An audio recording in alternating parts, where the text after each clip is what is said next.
네, 안녕하세요. 댕규강자입니다. 이번 시간에는 주식 투자 철학 마인드 원칙 33부 주가 하락에 대응하는 세 가지 방법에 대한 이야기를 한번 해보도록 하겠습니다. 내가 매수하고 주가가 하락하는 것은 굉장히 자연스럽다고 생각을 해야 됩니다.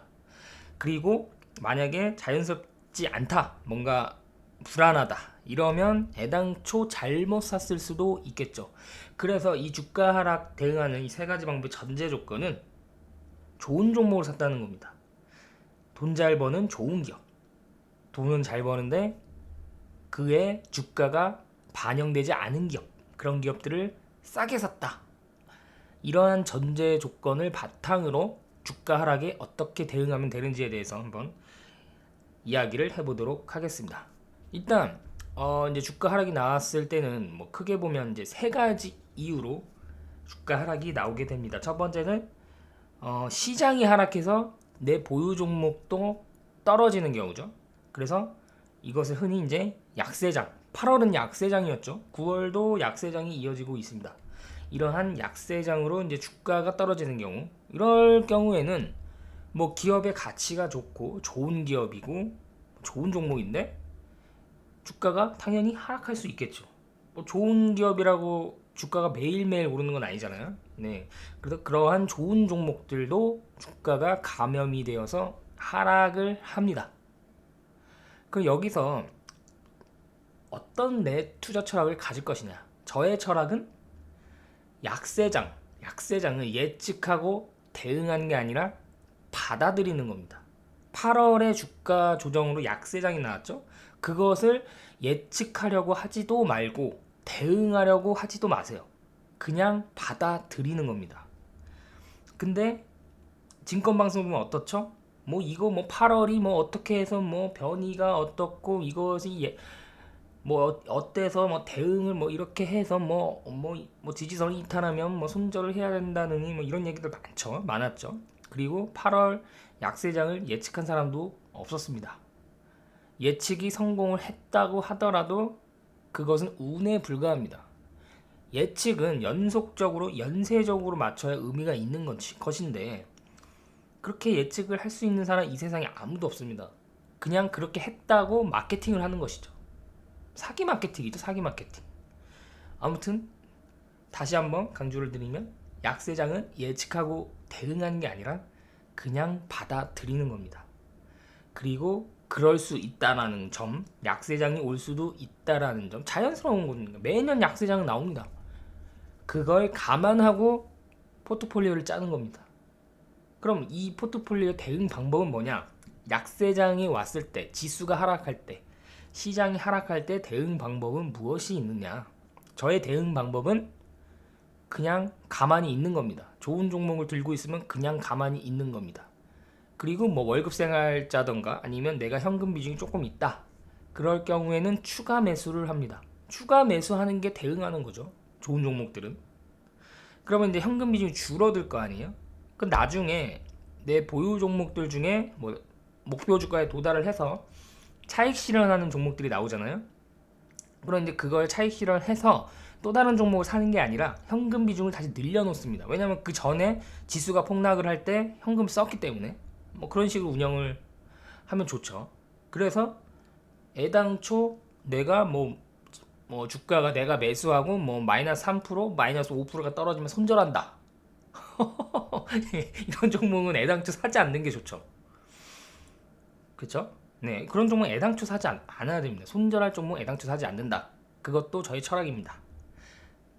그러니까 이게 손절한다는 거는 두 가지 때문에 그런 건데, 첫 번째는 이제 내가 잘 모르는 기업을 샀기 때문에 기업의 가치가 뭔지도 모르고 실적이 어떻게 증가한지도 모르고 재무제표는 뭐 보지도 않았고 그런 종목 샀을 경우에는 오히려 손절을 하는 게 나을 수도 있죠. 예, 모르고 샀으니까. 그리고 이제 두 번째는 잘 알아도 내가 굉장히 고평가 영역에서 샀다. 네. 근데 그 제가 이전 콘텐츠에서도 말했었죠. 고평가를 조금 덜어 저평가로 이동하는 게 저의 철학이다. 근데 이미 고평가 종목을 사는 사람들은 저의 철학과는 맞지 않는 사람들이죠. 죄송합니다. 이거를 네, 나중에. 네. 아무튼 여기까지 이제 이해가 되셨죠? 네, 그리고 그 다음에 자, 상반기, 만약 상반기 1, 2분기, 근데 이게 좀 달라요. 1, 2분기의 지수 하락과 3, 4분기 지수 하락은 전략이 다릅니다.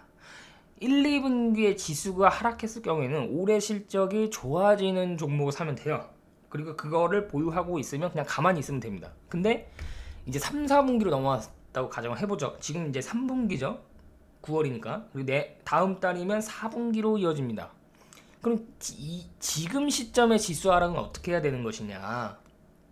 이때는 올해 실적만 좋으면 안 돼요.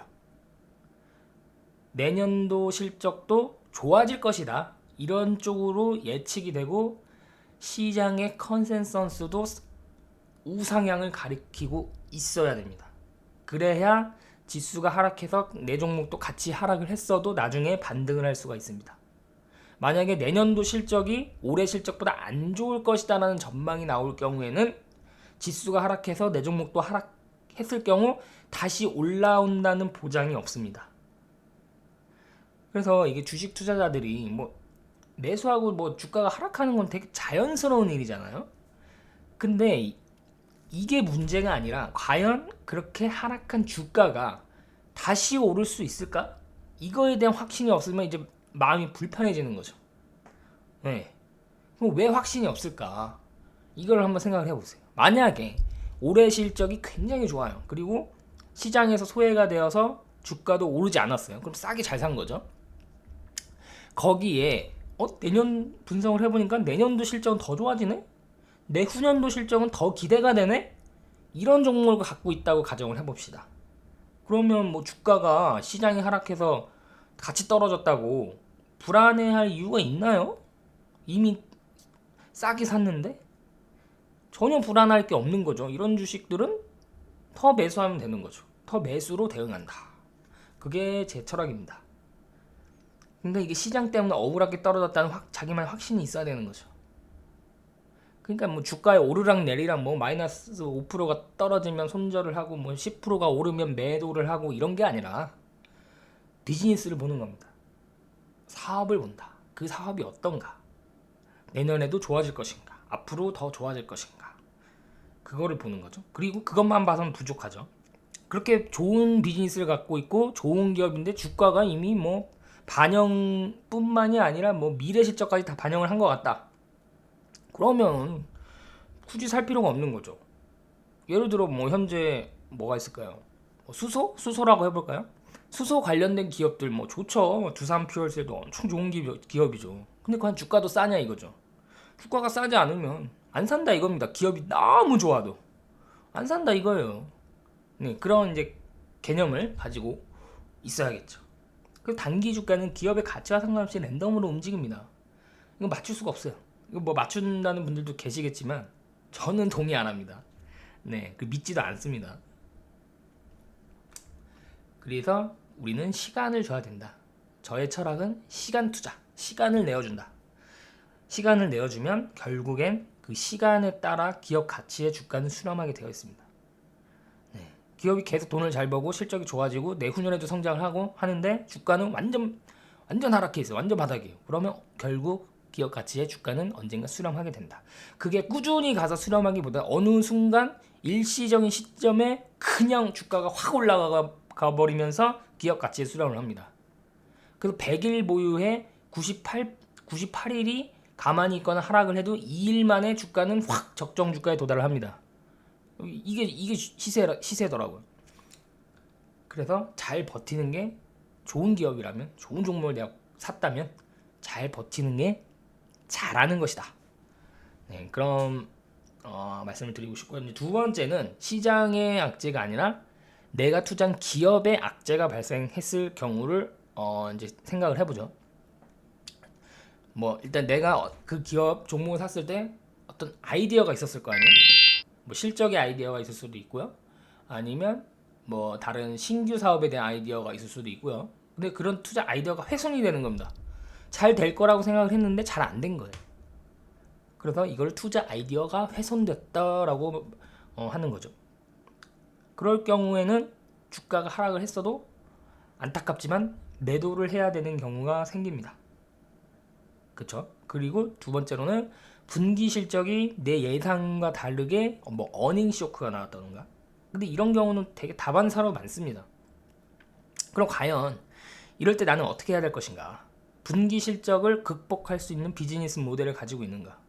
분기 실적이 일시적으로 시장의 1등기업이나 좋은 기업들이 부진할 수도 있습니다. 뭐 일회성 비용이 나왔다든가 뭐 그런 문제들도 있고, 뭐 갑자기 뭐 고객사의 그런 재고에 대한 문제로 그럴 수도 있고요.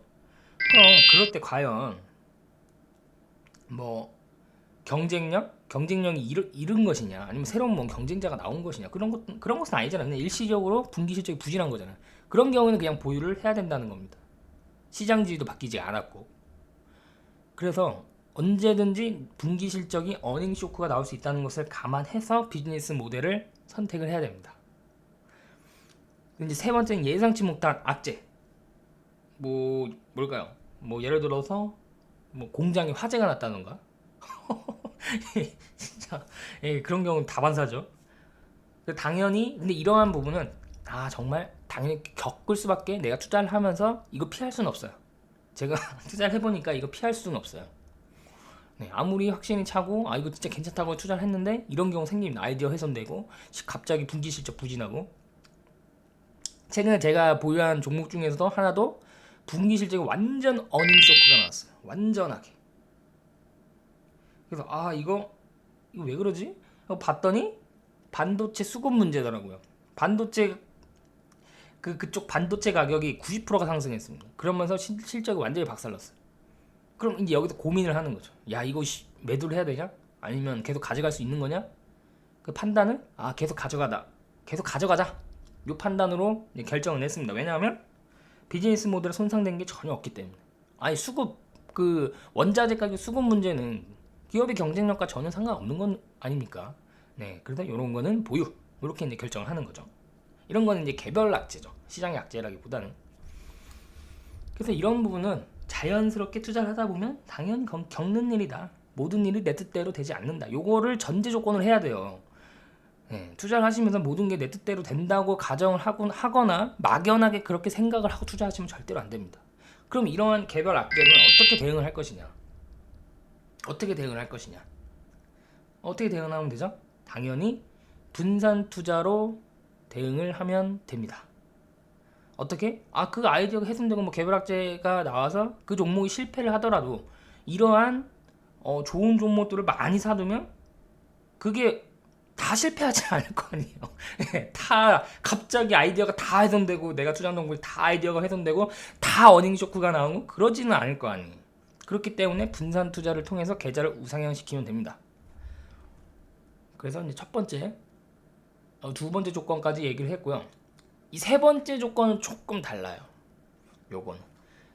요거는 이제 시장이 대세 하락으로 갈 경우. 요거는 이제 첫 번째 얘기한 약세장과는 조금 다릅니다. 이런 경우는 어떻게 할 것이냐? 그거에 대한 전략은 제가 다음 시간에 설명을 좀 드려보도록 하겠습니다. 감사합니다.